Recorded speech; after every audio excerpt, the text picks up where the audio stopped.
প্রথমে আমি আজকে করলা ভাজি করব, তার জন্য এখানে তেল দিয়ে দিলাম। তারপরে এখানে আমি কিছু পেঁয়াজ কুচি এবং কাঁচামরিচ দিয়ে দিছি। লবণটা আমি আগেই দিয়ে দিছি, কারণ যাতে কড়াইতে না লাগে। লবণটা মূলত তার জন্যই দেওয়া আগে। কোনো কিছু ভাজি করার আগে কড়াইয়ে যদি লবণ দেওয়া হয় তাহলে লাগে না। কড়াইতে না লাগার সম্ভাবনাই খুব কম থাকে। এইখানে আমি আলু এবং করলা সুন্দর করে কেটে নিছি। করলাগুলো কিন্তু অনেক সুন্দর ছিল। এই করলাগুলো কিন্তু আমি ওই মণিপুরীদের এলাকা থেকে নিয়ে আসছিলাম। আমি করলা ভাজিতে কোনো হলুদ ব্যবহার করব না। আমি যে কোনো ভাজি করলে কিন্তু হলুদ ব্যবহার করি না, তাহলে তো সবজির কালারটা কেমন হলুদ হয়ে যাবে, তার জন্যই আর কি। সবজির টেস্টটা যাতে না নষ্ট হয় তার জন্যই আর কি হলুদ ব্যবহার করা হয় না।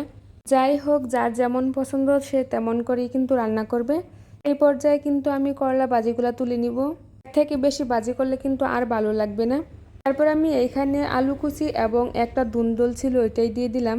করলা মাছ দিয়ে আলু এবং দুন্দল আর কি রান্না করব। তো এইখানে মরিচের গুঁড়া, হলুদের গুঁড়া এবং জিরার গুঁড়া দিয়ে দিচ্ছি। তারপর স্বাদ মতো লবণ দিয়ে আমি ভালো করে হাত দিয়ে মাখিয়ে নিব। এইখানে আগে থেকে কয়েকটা কাঁচামরিচও দিয়ে দিছি। করলা মাছ বেশি দিন ফ্রিজে থাকলে কিন্তু ভালো লাগে না, তার জন্য আর কি রান্না করে নিচ্ছি। বেশি দিন ফ্রিজে থাকলে কিন্তু কেমন জানি একটা শুটকি শুটকি হয়ে যায় মাছগুলা।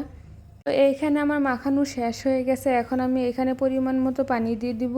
এখানে যেহেতু একটা দুন্দল দেওয়া হয়েছে, তো আর এইখানে বেশি পানি দেওয়ার দরকার নেই, কারণ আলুটা সিদ্ধ হওয়ার জন্য যতটুকু পানি দরকার তাই দিয়ে দিছি। দুন্দল থেকেও কিন্তু অনেক পানি উঠবে। এইখানে আমি এখন ঢাকনাটা তুলে একটু নাড়াচাড়া করে নিচ্ছি। এই তরকারিটা বেশি নাড়াচাড়া করা যাবে না, কারণ মাছগুলা ভেঙে যাবে। মাছগুলা যাতে ভেঙে না যায় ওইভাবে আর কি নাড়াচাড়া করে নিছি। মলা মাছ দিয়ে আলু দুন্দল দিয়ে কিন্তু অনেক মজা হয় তরকারি। আর মলা মাছ এমনি তো ভাজি করলে কিন্তু অনেক মজা হয়। এই তো এখন কিন্তু আমার তরকারিটা রান্না হয়ে গেছে। এই অবস্থায় আমি এখন নামিয়ে নিব। তারপর আমি কিছু মাছ বোনা করব, তার জন্য এইখানে পেঁয়াজ বাটা দিয়ে দিচ্ছি। পেঁয়াজটাকে আমি ভালো করে বেজে নিব, সুন্দর একটা গ্রান বের হওয়ার আগ পর্যন্ত। এখন আমি এইখানে সব ধরনের মশলা দিয়ে দিচ্ছি।